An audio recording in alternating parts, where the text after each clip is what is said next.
இயேசுக்குள் வாழ அழைக்கப்பட்ட அனைத்து சகோதர சகோதரிகளுக்கும் தேவனால் கிருபையும் தேவ ஆவியின் ஞானமும் உண்டாவதாக.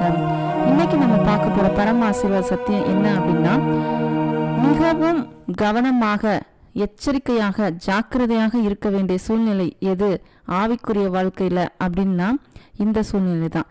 எந்த சூழ்நிலைனா, நாம் எந்த நொறுக்கப்படுதலிருந்து, எப்பேற்பட்ட வருத்தத்திலிருந்து, பண்படுத்தப்பட்ட நிலைமையிலிருந்து நம்ம அவரை நினைக்க ஆரம்பிச்சு அவர் இரட்சகராக ஏற்றுக்கொண்டு அவர் பின்னால போனோம் அப்படின்னு என்னைக்கு நம்ம எந்த நொறுக்கப்படுதலிருந்து அவர் பின்னால போனோமோ அந்த நொறுக்கப்படுதல் என்ன ஆகும் அப்படின்னா கொஞ்சம் கொஞ்சமா சரியாகும். அவரை ஏற்றுக்கொண்டு அவரோடு நடந்து போகும்போது, அவரோடு சேர்ந்து ஆவிக்குரிய வாழ்க்கையில போயிட்டே இருக்கும்போது அந்த நொறுக்கப்படுதல் என்ன ஆகும்னா கொஞ்சம் கொஞ்சமா நமக்கு சரியாகும்னா நொறுக்கப்படுதல் உலக பிரகாரமும் சரியாகலாம், இல்லாட்டினா அந்த நொறுக்கப்படுதலுக்கு நாம் உள்ளான மனசார ஒரு சமாதானத்தை அவருடைய வார்த்தையின் மூலமாக, பரிசுத்த ஆவியின் மூலமாக நமக்கு கிடைக்கும். அப்படி அந்த சமாதானம் கிடைக்கும் போது அந்த நேரம் தான் நம்ம மிகவும் ஜாக்கிரதையாக இருக்க வேண்டிய நேரம். ஏன் அப்படின்னா, நமக்கு அந்த நொறுக்கப்படுதல் நம்மளை எவ்வளவு தூரம் அஃபெக்ட் பண்ணுதோ, எவ்வளவு தூரம் நம்மளை பாதிக்கப்பட்டு கொண்டே இருந்ததோ, அது வரைக்கும் நம்ம ஒழுங்கா அவருடைய வார்த்தையில, ஆவிக்குரிய வாழ்க்கையில இன்னும் என்ன பண்ணணும், அடுத்து என்ன அவரோட எப்படி இன்னும் ஐக்கியமாகணும் அப்படின்னு நினைச்சிட்டு இருப்போம். ஆனா அந்த நொறுக்கப்படுதலுக்கு அவர் சமாதானத்தை கொடுக்கும்போது என்ன ஆகும் அப்படின்னா, நமக்கு மீண்டும் பழைய மனிதனுடைய, பழைய வாழ்க்கையுடைய இச்சை, பழைய வாழ்க்கையுடைய ஆசை, அந்த அந்த வாழ்க்கை இயேசு கிறிஸ்துக்கு முன்னால இயேசு கிறிஸ்து ஏற்றுக்கொள்வதற்கு முன்னால எப்படி இருந்தோமோ அந்த வாழ்க்கையை நாம் இச்சிக்கப்படுவதற்கு, அது மாதிரியே வாழ்வதற்கு நமக்கு ஒரு எண்ணம் தோணும். அந்த நேரம் தான் ரொம்ப நம்ம கவனமா இருக்க வேண்டிய நேரம். ஏன்னா நொறுக்கப்படுதல் யாரா இருந்தாலும் சரி, நொறுக்கப்படுதல் மூலமாக 99% பேர் நொறுக்கப்படுதல் மூலமாக தான் அவரை ஏற்றுக்கொள்வோம்.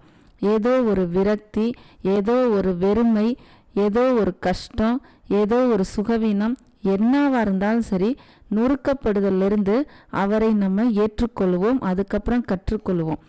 ஏற்றுக்கொண்டதுக்கப்புறம் கற்றுக்கொள்ளும் போது என்ன ஆகும்னா, அந்த நொறுக்கப்படுதல் இருந்து நமக்கு விடுதலை ஆகும். இல்லாட்டினா அந்த நொறுக்கப்படுதல் நமக்கு ஒரு சமாதானமாக மாறும். அந்த சமாதானமாக மாறும் பொழுது நாம் ரொம்ப கவனமாக இருக்க வேண்டும். அப்ப நம்ம அதிகமாக அவருடைய வார்த்தையில் தியானிக்க வேண்டும். அவரோட ஐக்கியம் என்ன ஆகும்னா அதிகமாகணும். அந்த நேரத்துல இன்னும் நம்ம தப்பிக்கணும் அப்படின்னா கனி கொடுக்க வேண்டும், ஆத்ம ஆதாயப்படுத்த வேண்டும். இந்த சூழ்நிலையில நம்ம ரொம்ப கவனமாக இருக்கணும். இதை விட்டுட்டோம், அந்த மீண்டும் பழைய இச்சை தலையெடுக்குது அப்படின்னா அந்த நேரத்துல நம்ம அவரோடு உள்ள ஐக்கியத்தை விட்டுட்டோம் அப்படின்னா முன்னிலைமையிலும் பின்னிலைமை ரொம்ப மோசமாகிறோம். இதுக்கு ரொம்ப பெரிய எடுத்துக்காட்டு யாரு அப்படின்னா இஸ்ரேல் மக்கள் தான்.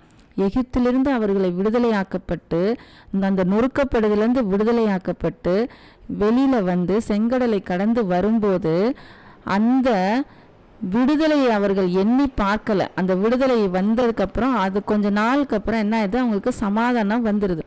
அந்த நொறுக்கப்படுதல் கம்மியாகுது. அந்த நொறுக்கப்படுதல் இல்லாம போயிருது. இல்லாம போகும்போது என்ன தோணுது அப்படின்னா, பழைய வாழ்க்கை நல்லா இருந்துச்சு, அந்த பழைய வாழ்க்கையோட இச்சை அங்கே இருக்கும்போது இந்த சாப்பாடு கிடைச்சு, அந்த சாப்பாடு கிடைச்சிச்சு, இங்கே எங்களுக்கு ஒன்றும் இல்லை அப்படின்ட்டு மீண்டும் அந்த பழைய வாழ்க்கை நமக்கு என்ன ஆகும், தலையெடுக்க ஆரம்பிக்கும். அதனால தான் நம்ம கவனமாக இருக்க வேண்டிய சூழ்நிலை இது. அப்படி தலையெடுக்கும் போது அவர்கள் எல்லாரும் அழிந்தார்கள். அது முன்னிலைமையிலும் பின்னிலைமை மோசமாகிவிடும். அவர்களால கானான் தேசத்தை பார்க்க முடியாமற் போய்விட்டது.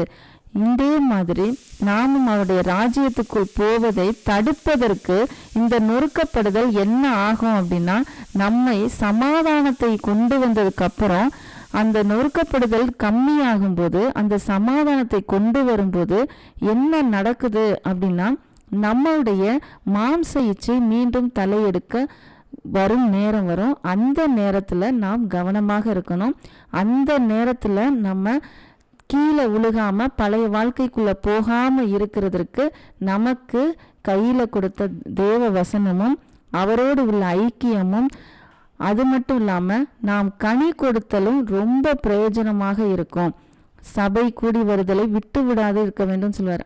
அதுக்கு தான் நாம் சமாதானத்தை கொண்டு நம்ம அனுபவிக்கும் போது பழைய இச்சைகள் நமக்குள்ள வராத அளவுக்கு நாம் நம்மோடு தேவனை பகிர்ந்து கொள்வதற்கு, தேவனை பற்றி பேசுவதற்கு, இயேசுவை பற்றி பேசுவதற்கு நமக்கு சகோதரர்கள், இதன் ஆவிக்குரிய வாழ்க்கையில் இருக்கும் சகோதரர்கள் நமக்கு ரொம்ப அவசியம்.